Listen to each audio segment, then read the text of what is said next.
Emma is structured around a number of marriages recently consummated or anticipated, and, in each case, the match solidifies the participant's social status.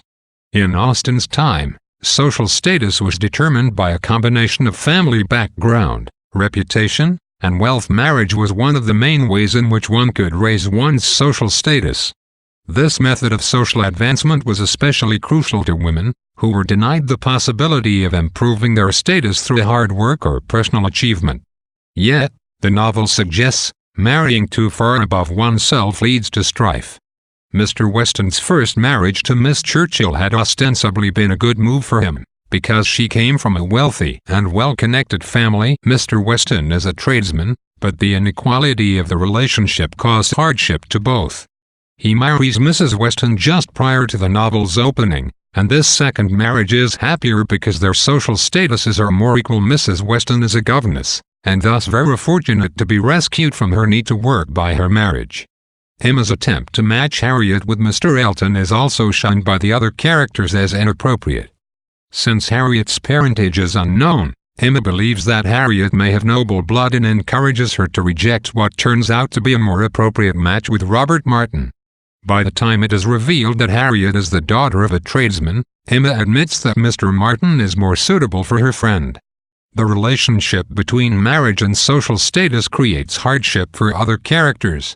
Frank Churchill must keep his engagement to the orphaned Jane Fairfax secret because his wealthy aunt would disapprove. Jane, in the absence of a good match, is forced to consider taking the position of a governess. The unmarried Miss Bates is threatened with increasing poverty without a husband to take care of her and her mother. Finally, the match between Emma and Mr. Knightley is considered a good one not only because they are well matched in temperament but also because they are well matched in social class.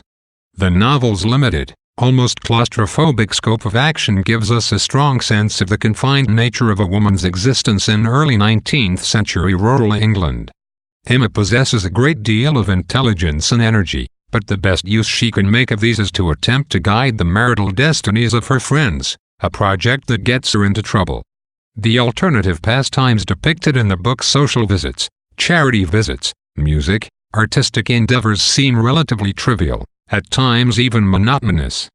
Isabella is the only mother focused on in the story, and her portrayal suggests that a mother's life offers a woman little use of her intellect.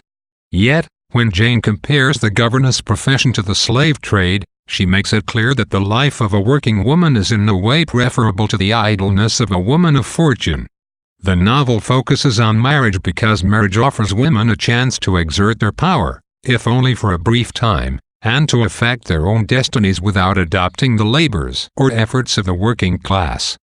Participating in the rituals of courtship and accepting or rejecting proposals is perhaps the most active role that women are permitted to play in Emma's world.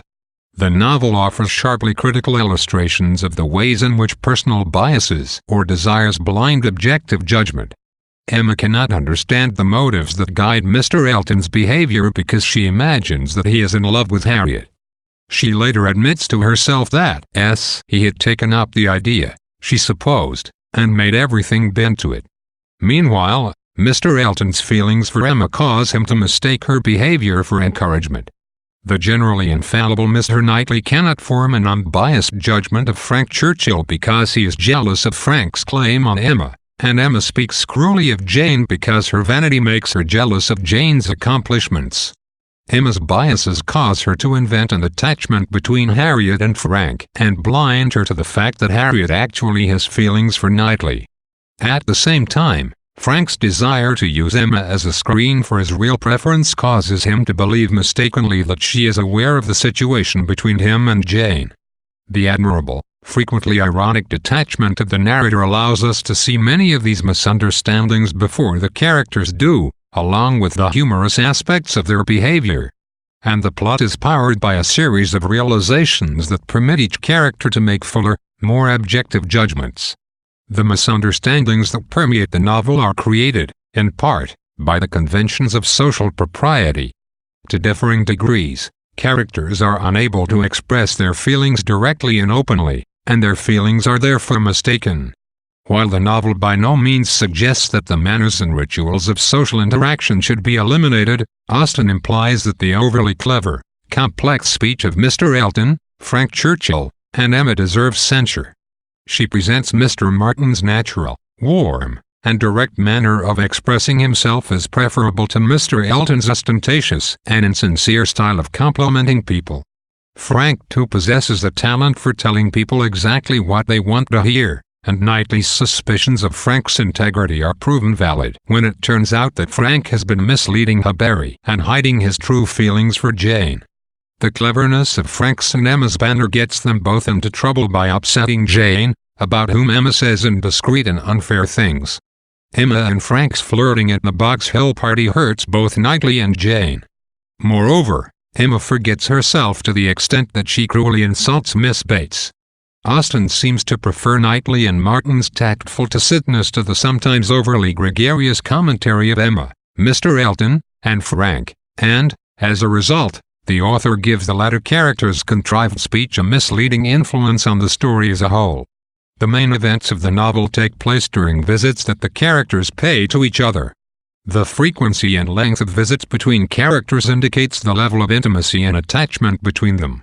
Frank's frequent visits to Hartfield show his relationship with Emma to be close, though in hindsight we recognize that Frank also continually finds excuses to visit Jane.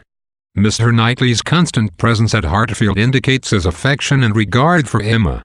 Emma encourages Harriet to limit a visit with the Martin family to 15 minutes, because such a short visit clearly indicates that any former interest has been lost.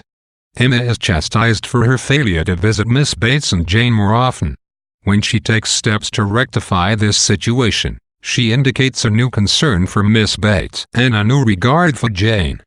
More formal than visits, parties are organized around social conventions more than around individual attachments. Emma's hosting a dinner party for Mrs. Elton, a woman she dislikes, exemplifies this characteristic. There are 6 important parties in the novel: the Christmas Eve party at Randall's, the dinner party at the Coles, the dinner party given for Mrs. Elton, the dance at the Crowning, the morning party at Manuel Abbey, and the picnic at Box Hill. Each occasion provides the opportunity for social intrigue and misunderstandings, and for vanities to be satisfied and connections formed. Parties also give characters the chance to observe other people's interactions. Knightley observes Emma's behavior toward Frank and Frank's behavior toward Jane. Parties are microcosms of the social interactions that make up the novel as a whole. Much of the dialogue in Emma has double or even triple meanings, with different characters interpreting a single comment in different ways. Sometimes these double meanings are apparent to individual characters, and sometimes they are apparent only to the alert reader. For example, when Mr. Elton says of Emma's portrait of Harriet, "I cannot keep my eyes from it," he means to compliment Emma, but she thinks he is complimenting Harriet. When, during the scene in which Mr. Knightley proposes to Emma, Emma says, "I seem to have been doomed to blindness," Knightley believes she speaks of her blindness to Frank's love of Jane, but she actually refers to her blindness about her own feelings.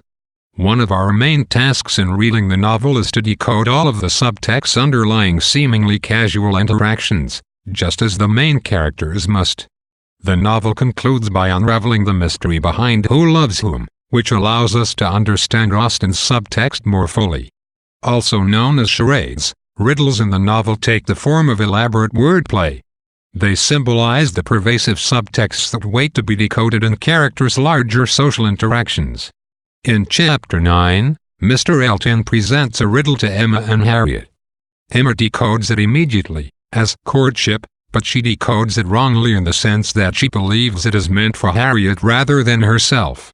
This wordplay also makes an appearance during the Box Hill party, when Mr. Weston makes an acrostic for Emma. Similar to the riddle, a word game is played in Chapter 41 between Emma, Frank, and Jane. It functions as a metaphor for the partial understandings and misunderstandings that exist among Emma, Frank, Jane, and Mr. Knightley. As Mr. Knightley looks on, Frank uses child's blocks to create words for the ladies to decode, though these words mean different things to each of them. Frank makes the word blunder, which Jane understands as referring to a mistake he has just made, but whose meaning is opaque to Emma and Knightley. He then makes the word Dixon, which Emma understands as a joke on Jane, and which baffles Knightley. In truth, everyone blunders in different ways that evening, because no one possesses complete enough information to interpret correctly everything that is going on. A number of objects in the novel take on symbolic significance as tokens of affection. Mr. Elton frames Emma's portrait of Harriet as a symbol of affection for her, though Emma misunderstands it as a symbol of affection for Harriet.